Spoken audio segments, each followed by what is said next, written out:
É interessante, até na coluna da Malu Gaspar, né, que ela ouviu alguns aliados de Bolsonaro, ela, no Jornal Globo de hoje, um dos interlocutores do presidente diz a seguinte frase: Bolsonaro preso é um problema para o STF e pode gerar um movimento popular pela sua soltura.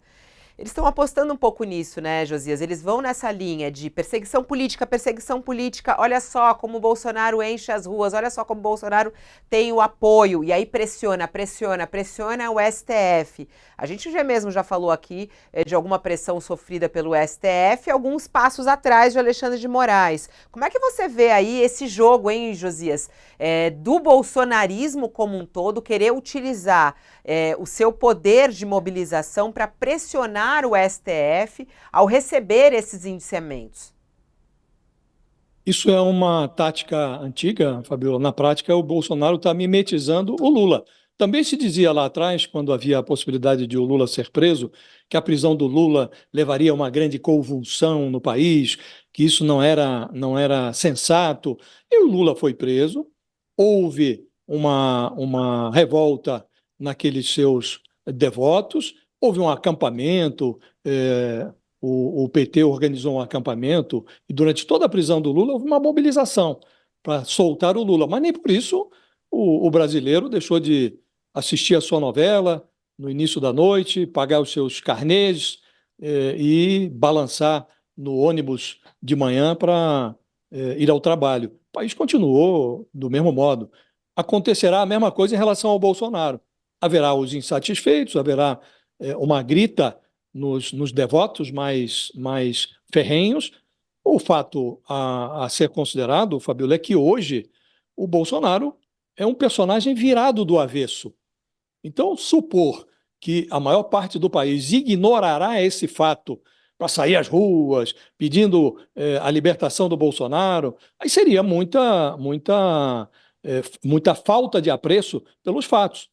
Objetivamente, o Bolsonaro foi virado do avesso e ele se virou do avesso. Aquela pose que ele ostentou em 2018, ela não existe mais. O Bolsonaro se vendeu ao eleitorado como um político antissistema, anticorrupção e pró-liberalismo econômico. Ele governou acorrentado ao sistêmico centrão, a quem deu o orçamento secreto.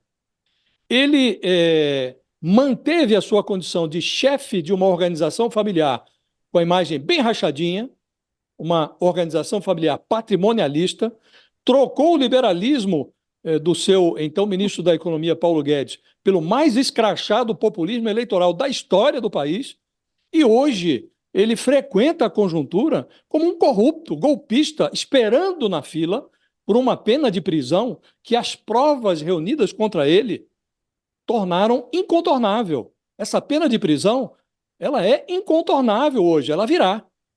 O que se espera é que venha ao final do processo, depois de transitado em julgado o processo. Pode vir antes, se ele surtar. E aí a legislação prevê a hipótese de prisão temporária em algumas hipóteses. Não é? Então, ele é esse político hoje, ele está virado do avesso.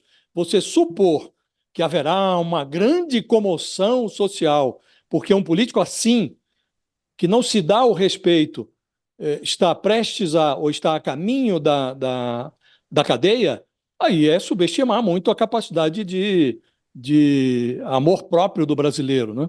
Haverá, evidentemente, um grupo que protestará. Pode até ter um acampamento na cela especial, certamente ele terá uma cela especial também, em algum lugar do país, em que o Bolsonaro for recolhido. Agora, esse negócio de que a sociedade vai se revoltar, vai ter convulsão social, está conversa para boi dormir, Fabiola.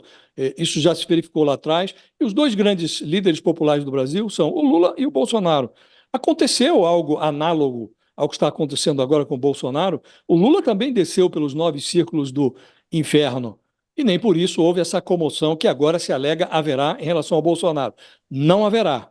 Haverá um grupo, um núcleo de devotos ali revoltados, mas o país continuará a sua vida normal, Fabiola.